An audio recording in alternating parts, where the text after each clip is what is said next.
namandla, uNkulunkulu wethu ongcwele, Baba wethu namandla wonke, wena othandekayo, uNkulunkulu wethu ongcwele, nawe okhona nsuku zonke, u-Alpha no-Omega, oqala nokugcina. Uthi ngangifile bheka sengiyaphila ingunaphakade, futhi ngiphethe inhluthulelo zokufa nehayidesi, okholwa yima kaBhubhikepha uba nokuphila phakade. Baba, siyabonga sisondele etafeni lakho, nayinceke yakho imisile, khuluma ngayo uNkulunkulu wethu namandla, sekulalele sifuzwe. Baba wethu ongcwele, tshala imbewu engasoze yabune izwi lakho, ngoKristu Jesu Inkosi.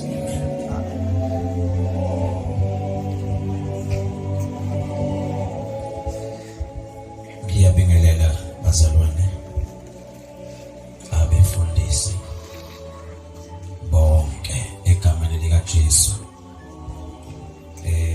abefundisi bonke nje, boma bobaba, bavangeli boma bobaba, shumayeli nje bonke, nomama bakwabo, obaba bonke, ibandla lonke nje bazalwane. Ngiyabingelela egameni likaJesu Kristu. Haleluya. Ukuthula bazalwane. Amen. Bonke nje abazalwane abaphakathi kwethu,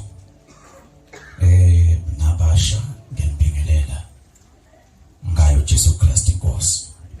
Akwamukeleki konke empilweni zethu, ngisho ekhaya, ngisho emsebenzini, ukuthi unywe imanager noma supervisor into kubona kahle ukuthi ele, kodwa ngoba unesizathu kufanele kubale kubhekele, ngoba ngizoxabana bese ngena icala lethi awumhloniphi, mawume ekuthuma awumuzwa, so ngeke esakwazi ukusebenza nawe ngoba ubudlelwane abukho. Kusho ukuthi kulo department efana kusuke uma ingekho indawo zokublesswa kuwe, kusho ukuthi uyagoduka. Amen. So bazalwane, ngwakamngadi, ngiyamthanda kakhulu uJesu sengisimpilo yami. Ngisasindiswa ebubabeni. Amen.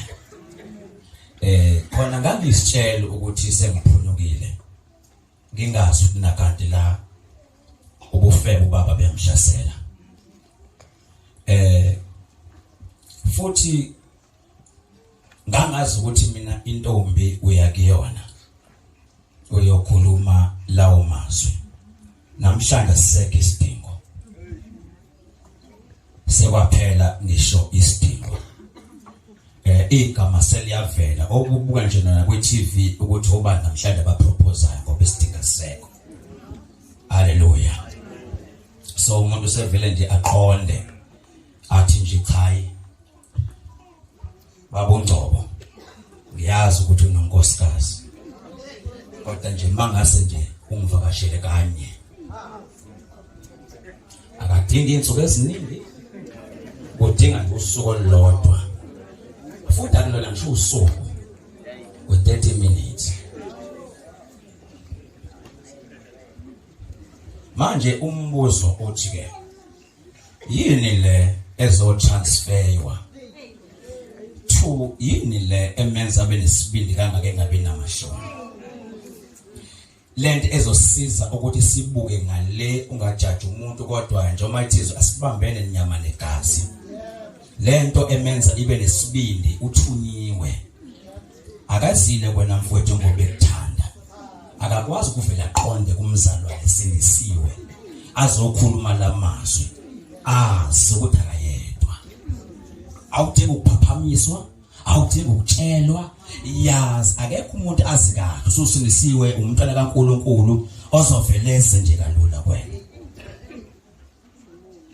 Ikhona into engemuva. Ngiyacela ke bazalwane sixoxeni likafishane ncwadi yezichronic zesibili uchapter number 17, bese sivula futhi izichronic zesibili uchapter number 20. Sizoxoxa le ndaba kafishane egameni likaJesu. Ngimbongile kakhulu uNkulunkulu ngenkonzo yasebusuku izolo, ngoba kusemkhulekeni wami ukuthi uNkulunkulu akhulule bese kuvela izipho. La ke bazalwane, yazini ukuthi siyisebenzi sonke. Amen. Asikiye ukusebenza ngokwama rank kodwa sisebenzi sonke. Futhi ke abaqashi bethu bahlukene. Amen. Amen. Umqashi wethu noma esimsevayo siye umuntu oyedwa. Ama department esikuwona awefana. Amen. Njengoba ngikhuluma ngoJesu la kukhona ngifisa ukuyihlukanisa le ndaba bese ke sifundisa uLenkosi. Enhlaselweni kunabantu abawu2. Kunomuntu ohlaselwa idemoni ngoba lifuna ukumlimaza empilweni yakhe nasekholweni. Bese kuzoba khona umuntu obenesivumelwano sokusebenzela uSathane. Othi mina ngizomlandela kancane uma umvangeli osibanibani ukuze ngithole umvangeli. Othi nje ngizolokhu ngincinza nje umkhuleko wabo kancane. So ama category bese kuzoba khona izisebenzi laba abasebenza ngokuka kwezwi kaNkulunkulu ukushoka abongcwele bekhonza uNkulunkulu beye kuKristu. So ke sinezisebenzi ezihlukene kathathu. Amen. No angithi ezihlukene kabili ngoba lo ohlaselwayo uyalinyazwa bese kuzoba khona lo ozohlasela ukubhubhisa osemsebenzini angisho kanjalo. So ke ingakho ekukholweni kwakho ungayitsheli ukuthi sonke sisebenzele umbuso oyiwani. Ngoba la ebandleni bakhona noma ke bakhona abangafuni ukuphuma bona. Hayi ukuthi bathandazela kubasizi no abafuni ukuphuma. Isinqumo nje sabo nje ukuthi bona bazosebenza. Futhi ungayitsheli ukuthi uzoqhamuka umuntu omdala ongaphezulu kwami nani. Gada nakhona. Ungasitsheli nje. So ke isinqumo nje abasenzile ukuthi siyasebenza futhi ke sizothanda ukuhlala sivele la makuthiwa kuyasetshenzwa khona kuyathandazwa khona kweziwani. Sizothanda nje silokho siyovela khona. Amen. Amen. So ke sekumele ke ibandla sihlakaniphe. Haleluya. Ngoba lento nakhona yokusaba amademoni fanele seyabazalwane kube yinto esiyekayo. Phansi kwesihloko kufundeka kaloluhlobo bazalwane.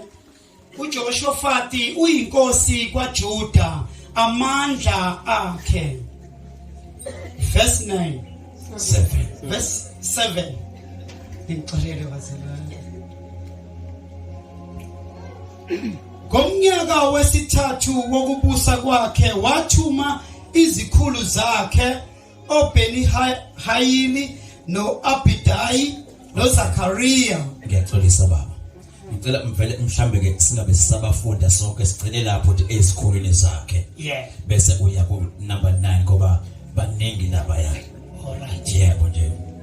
Ngomnyaka wesithathu wokubusa kwakhe wathuma izikhulu zakhe. Verse 9. Verse 9. Base befundisa kwabaJuda benencwadi yomthetho kaJehova.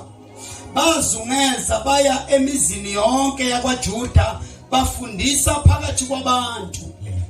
Kwehlela ingebhe ngoJehova phezukwayo yonke imibuso yamazwe eyayinxa zonke zakwaJuda.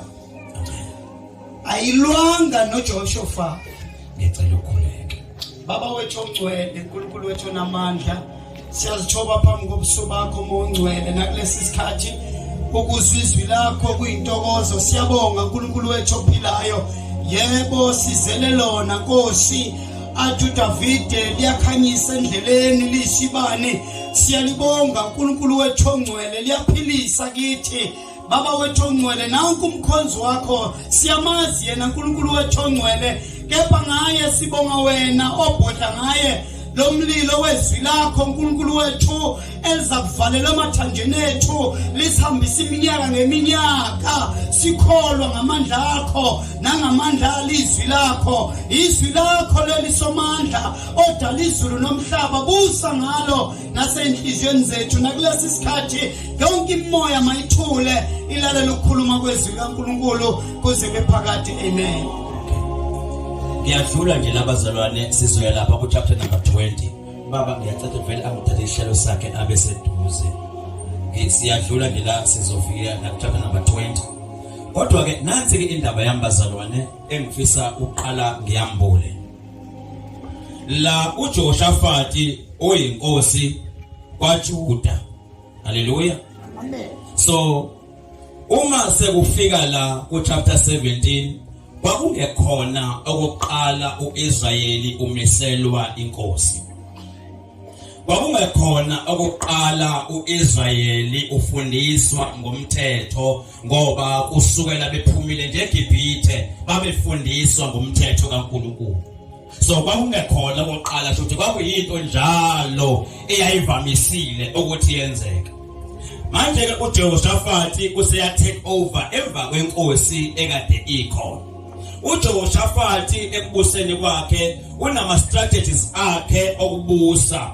Unezindlela zakhe ongaliwa ngazi iziphi. Unezindlela zakhe ongavuyela ngawo umbuso. Unezindlela zakhe angandisa ngaso umbuso ngoba kudala isizwe kwakuyinto nje yakhona ukuze isizwe esikhule kufanele kuhambe kuyobangwa lokho ngoba umhlaba owunothile wawubangwa, imfula yayibangwa, amadlelo ayebangwa, ziningi izinto ezazibangwa nje lo ufuna kube ngokwakhe ukuze akuphilise isizwe sakhe. So impi nje kwakuyinto eyayingapheli. So ke babejwayele ukubekela induna, bebekelwa amakhosi, yonke into. Kodwa ke manje esena 3 years nje esesihlalweni. Lethi ke manje ukubusa kwakhe wathuma izikhulu zakhe zonke. Siyabalwa ke zonke izikhulu zakhe aseqala nawo siyayithuma. Asaziye ukuthi lezi izikhulu zikhethwe kwicabinet yakhe noma bekuyicabinet ebikhona enkosini le ekade ikhona engakahlali yena. Kodwa ke izwi lenkosi lithi ke wathuma ke izikhulu zakhe. U9 ke uthi ke bafundisa kwaJuda benesincwadi yomthetho. Bazungeza baya emzini yonke yakwaJuda bafundisa phakathi kwabantu. Now uJehoshafati wenza isiqiniseko yokuthi angabi khona ngisho umndeni ngoba kungenzeka emhlanganweni bengafiki. Kungenzeka makuthiwa sisendaweni ethize kuhlangana umphakathi wonke sizofundisa sihlanganisa isizwe bethe mama ayiyo baba sithi ingane sikwazi ukuhlala abantu abadala kodwa kwabona ukuthi ukuze isizwe sami kungabi khona abazosalela ku-information 100 imizi. Angabe kusabizwa abantu ebukhosini, angabe kusabizwa abantu ezidawini ngoba kufanele uJuda ube isizwe esifundisekile. Isho umntwana wakhona akwazi uqaphela ingozi. Umntwana wakhona akwazi umthetho kaNkulunkulu. Umntwana wakhona azi nje ukuthi kubuswa kanjani. Akungasali noyedwa. Amen. Amen. So asazi ke lento yaba yinhleni kubo ngoba mhlambe ibingakaze yenzeke before. Khumbula ukuthi ithe wonke umuntu mayefika unezindlela zakhe zokusebenza okungenzeka mhlambe singamelani noma singavumelani nawe kodwa kuyaphoqa ukuthi uzibhawele ngoba uyazi into ayenzayo. Ayibonge igama lenkosi. Hallelujah. Now kodwa ingephe ngesikhathi sebefundisiwe ngoNkulunkulu. Khumbula ukuthi njalo uIsrayeli mawuzofundiswa izimanga uNkulunkulu akhipha ngabeGibhithe ubengayishiya. Zonke izimangaliso amakhosi abawuyisile nani indlela ahambe nabo sekudlulile emthethweni weyishumi. Kodwa imisebenzi yesandla sikaNkulunkulu ibingasali njalo. Ubetha lokhumbula anokhumbula usuku engakhupha ngale eGibhithe ezolobugqili. Ngoba imisebenzi yakho ubefuna ngishingane eyazi nikhumbule noma sekwela umfula uJordani uthi mase niwelile shiyeni isikhumbuzo samathi. ngoba ngisho abantwana benu nabantwana babantwana benu kufanele bazi babe ngabafundisekile ngoNkulunkulu. Kwahleli ngebheke baqala abantu bamhlonipha uNkulunkulu. Benziwe yini bazalwane? Sifunde. Baqala bamsaba uNkulunkulu bamhlonipha. Kwahle ngebe phezulu kwabo yonke imibuso yamazwe eyanqa zonke yakwaJuda ayilwanga noJehoshaphat. Ayimphikisanga uJehoshaphat.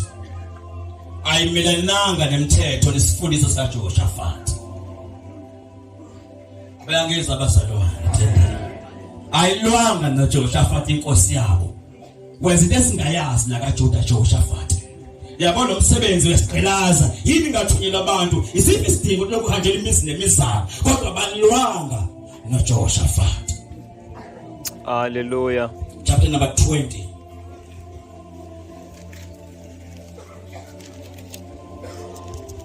Now, ngicela isihloko sakho.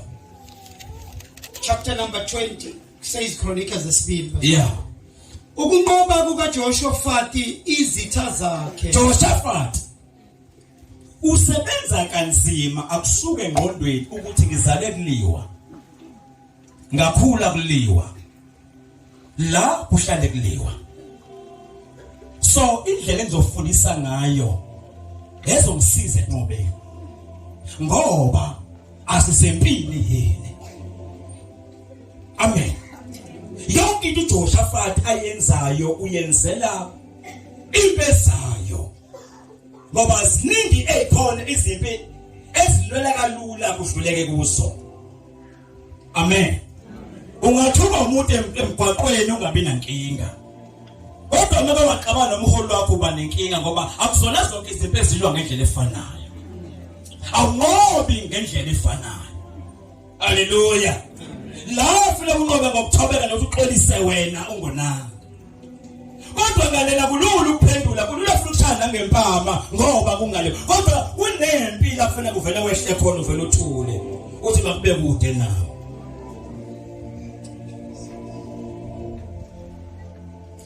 Verse 2 and 3. Verse 2. Kwafika abanye bamtshela uJehoshaphat bathi kusondela kuwe isixuku esikhulu sivela phesheya kolwandle eAramu. Bheka sebese Hasasoni Tamari Eliya eNigedi. uJehoshaphat wayeseshawa luvalo wabhekisa ubuso bakhe ukumfuna uJehova. Wamemeza ukuzila ukudla kulolonke lakwaJuda. Verse 4. uJuda wabuthana ukucela ukusizwa nguJehova. Baphuma emizini yonke yakwaJuda bafika ukumfuna uJehova. Ngicela sizwe lama principle. Ngicela sizwe lama principle. Kwafika abanye bamtshela. Yabona njengobula kuthi ekhaya kuyasha. Noma sekuqhakeziwe. Noma ubaba Elisha umama ekhaya kuthi umama usesibhedlela.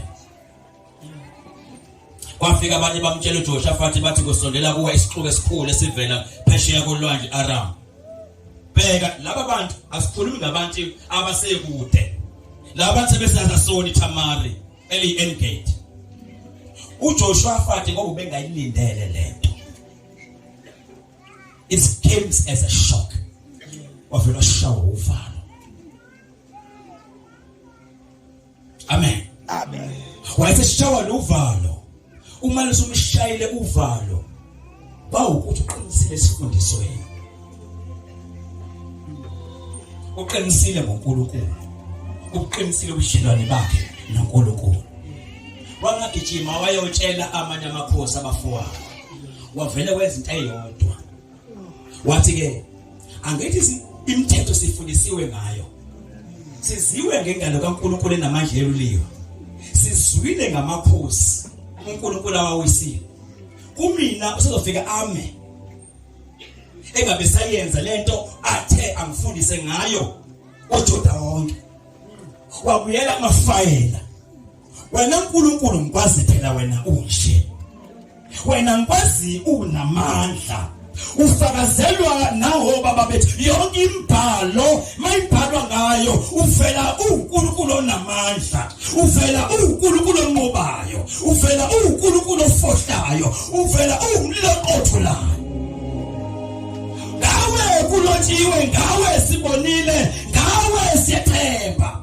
Lithi izwi lenkosi wabhekisa ubuso bakhe phansi ukumfuna uJehova waqala ke manje strategy sakhe sokulo singakaze sibe khona. Wamemezela ukuzila ukudla. Nina Juda ngizwe. Angazi isikhathi ngoba phela basebeseduze. Kodwa wamemezela ukuzila ukudla. Impi siseduze. Wangagijima uyolungisa ama social nesikhathi.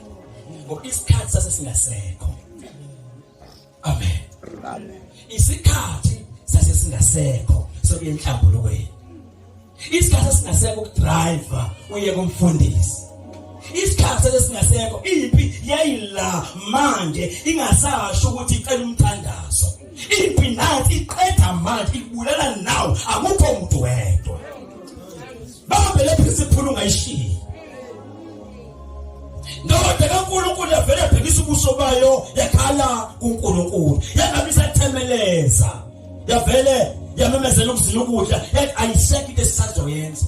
Ngoba manje izikhali nazo siyalungisa uyakhumbula makuzoyiwa empini kube neintelesi zakhona kube nento ezenziwayo. Aseki isikhathi sokulungisa. Aseki isikhathi manje. Wonke umuntu akavala ibhodo lakhe.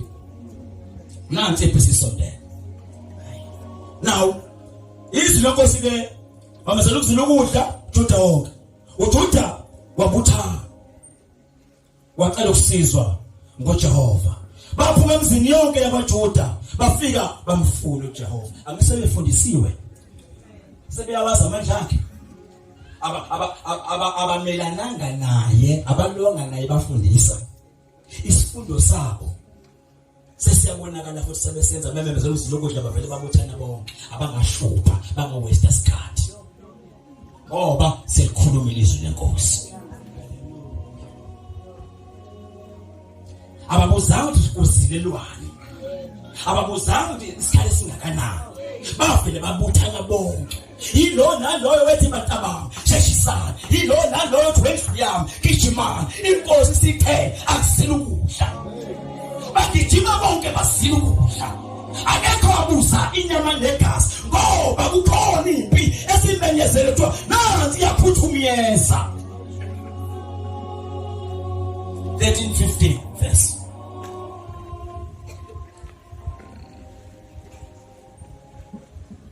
Manje bengingathanda ukuyixoxa kodwa manje ngenxa ukuthi ke asiyifundeni nje sivele siyifunde. Okay, uJuda wonke wayemphambi kaJehova nezingane zabo not. Wonke uJuda wabaphambi kaNkulunkulu nezingane zabo kanye nawonkabo namadodana awo akusalanga umuntu endlini. Basafika umoya kaJehova phezulu kaZayeli kaZakhariya nokaBhenaya kaJayeli wathi izwani nina nonke bakwaJuda nabakhile eJerusalema nawe Nkosi Jehoshaphat usho kanje kini uJehova uthi ningesabi ningaphela amandla ngenxa lesi sixuku esikhulu ngoba impi ayisiyo eyenu ngekaNkulunkulu. Now nasemele niyenze nina shona khona.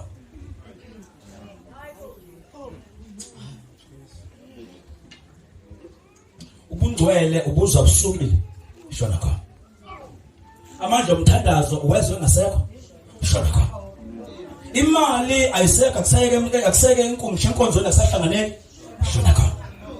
Kabusabuza inyama negazi. Ungabusasho ukuthi kambe ngizokulwa kanjani ngoba ngihlambululile ngoba kunje kanje impi kodwa ithi ke shona khona. Ayisathingi esiningi manje uthi uNkulunkulu lalelani uma ngoba seniyangazi nina impi akusiyona eyenu. Yes ngidinga nina. Manje angikwazi nokwehla mina ngifuna niyokuma phambi kwethu ngizosebenza izinto zami ngokuba kwenu ngoba ngisebenza ngani.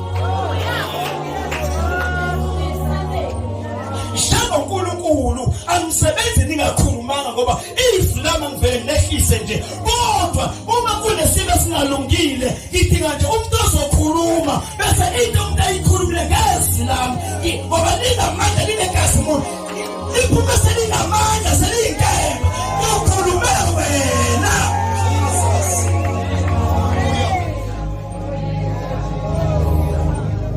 Angisezukwehla ngizokhuluma. Wena osuzokhuluma uthatha ngoba usufundisiwe ngemthetho. Into ozoyenza manje khuluma.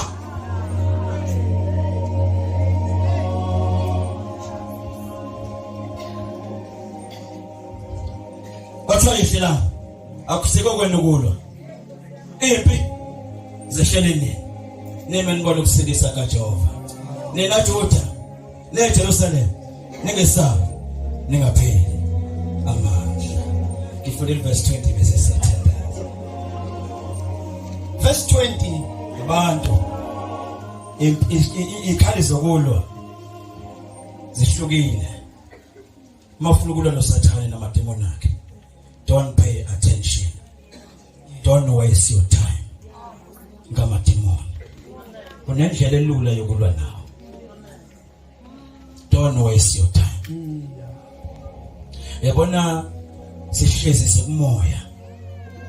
Ngiyabopha ngegama lika Jesu usolela khona ngiyabopha onke amademoni uNkulunkulu kodwa bayothini ngami. Base babona amademoni bangangibona. Into abayibona kakhulu ethendeni lingaka babona amademoni. Bazoyela amademoni.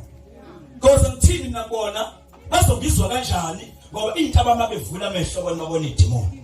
Abangiboni mina njengoNkulunkulu. Uma ngike ngaqala ngasebenza bayabuka nje. Kodwa manje kwaqala kwasebenza idevelopship kusukuma nje sinedola. Kusho ukuthi into abamuzwa kakhulu bezwa kakhulu uSathane okwazi ukubasukumisa. Mina basasho mina akwenze lutho.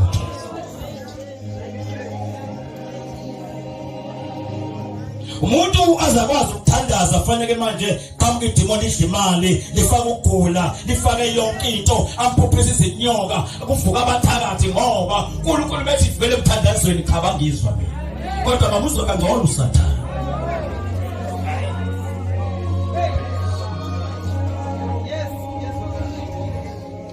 Noma ngamemeza ngikhulume ngezwi noma ngathi befundisi ngikhulume lelozi yathanda ukuyofundisa ngalo ngoba abangizwa koze ekhuluma uSathane ukuze umtenze. Ofundayo izwi noma iBhayibheli ufundele ukuyotshela abantu akekho ufundele ukwakhe yakhe impilo ngoba bezwa. Bavuka ekuseni funa ncike inkosi. Bavuka ekuseni baphuma baya ehlane laseThekhova. Kwenzeka ukuthi bebezile ngayizolo. Ababange besaphindele emakhaya. Bafike bavuka benza. Bavuka ekuseni baphuma baya ehlane laseThekhova. Yeah. Ekuphumeni kwabo uJehoshafati wema. Awusuka madoda. Wathi ngithi mina kuwena ngizweni ibamba. Ngithi mina kuwena uNkulunkulu uthambane kubona. Mawusufika khuluma phela. Uthi ngeke mawuthi uyafika uNkulunkulu avela akhulume kubona. Uthe wena hamba mina nginawe.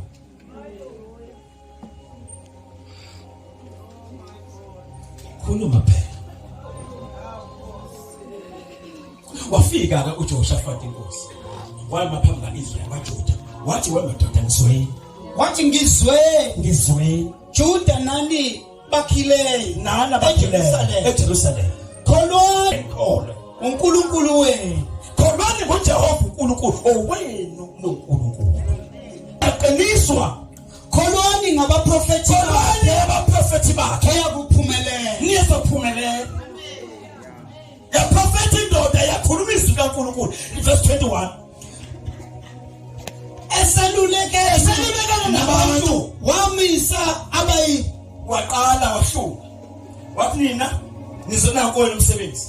Nina nako task. nina nansi yeni task yeah wamisa abazakuhlabelela kuJehova ukuba bamdumise behlotshisiwe not by weapons, not by swords, not by guns. Ayisho nangento imane this time bavele bathathwa nje kwathiwa uyabona laba abaziyo ukuthi bayakwazi ukulwa futhi naba abazazi ukuthi impi yahlakazeka ngabo ngoba bawashipa bengaqondi but this time and lempi ifuna bona